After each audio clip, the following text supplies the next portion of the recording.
So I worked for many years as a photographer, and then I had kids, and was always kind of going back and forth with trying to figure out how to make a living as a photographer or how I could make a difference as a photographer. And I always wanted to have that one beautiful image in a gallery that a million people would see and think, yes, now I've changed the world because of that image. Now I understand. And that just never happened. My husband was driving, the kids would be in the back of the car, we were driving across the country, and I finally had time to stop and to slow down, and I was contained in this space where I couldn't be on the internet or do any of these other things.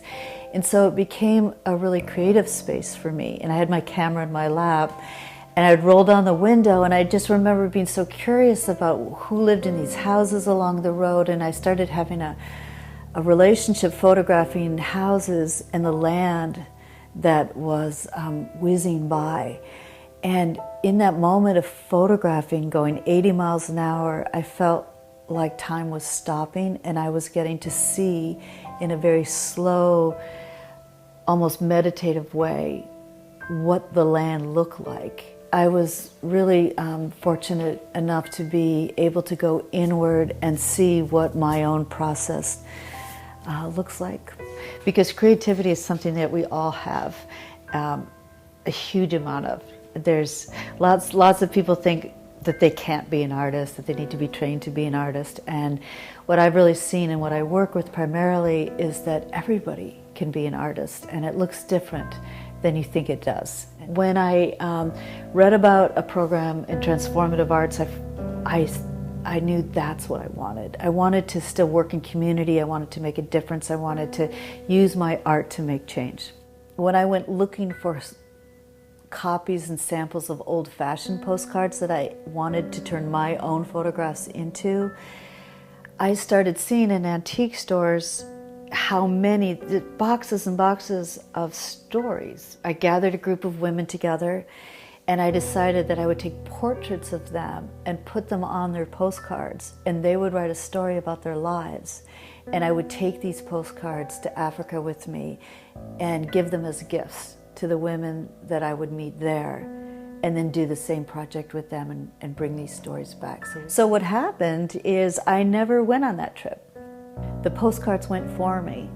And what I realized in that moment is that most of us don't get to travel to Africa, and most of us really care about connecting with other women. The process of gathering women in a community together and sitting down and making something with our hands as a gift for somebody else became the foundation of Traveling Postcards, very much like an old-fashioned sewing circle. When we slow down and use our hands and come together, and when women feel safe, they talk, and they share stories, and they share stories about their lives, and they share the wisdom in their hearts.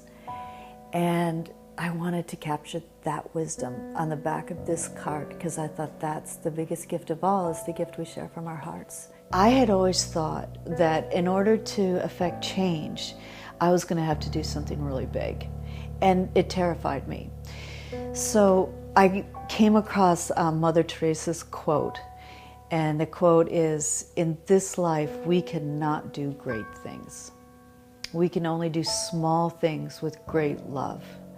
And I knew I could do that. And there's always a collection, there's always a community of women who want to help other women. And it's never been hard to find people who are interested in holding a Traveling Postcards workshop. For at least 2 or 3 years, it was Traveling Postcards, and I believe that we've been in over 9, 10, 11 countries. Almost 2,000 cards have been made and sent all over the world. The work is sort of at its best when I'm working with a population of women who have been told that their voices aren't powerful, that they're somehow worthless, or that they're not good enough.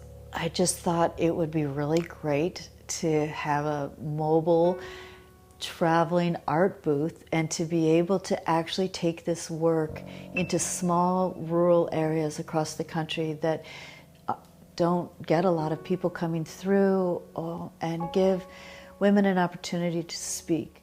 I traveled with my partner Juliette Nolan, and she was just a wonderful partner, somebody who was willing to drop everything and get in a van and travel for 5 weeks. And we left in San Francisco and traveled north to Portland and Montana, and we crossed the northern part of the country down into the plains, into Kansas and South Dakota, and then up into Illinois, and went as far south as North Carolina, and then came back the southern route through Texas and New Mexico and Arizona.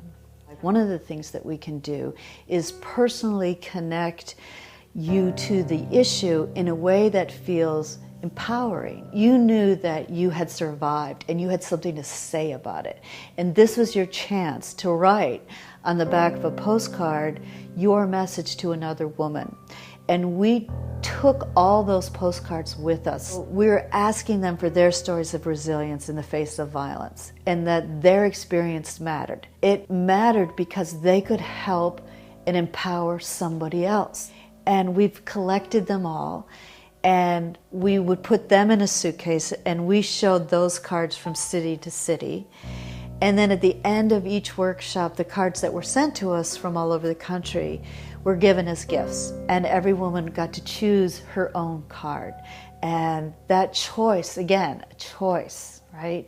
They're able to pick just the right card that they needed with just the right message at that time in their lives. But after a woman is sexually assaulted and she goes to a hospital, she goes through what's called a rape kit, and it's a battery of tests that are invasive but needed in order to provide evidence.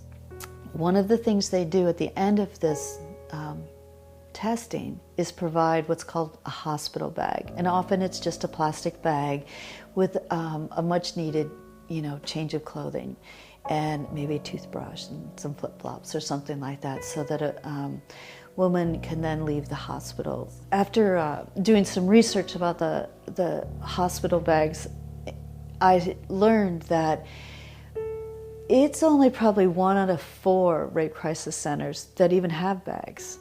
So sometimes women leave the hospital in those paper gowns.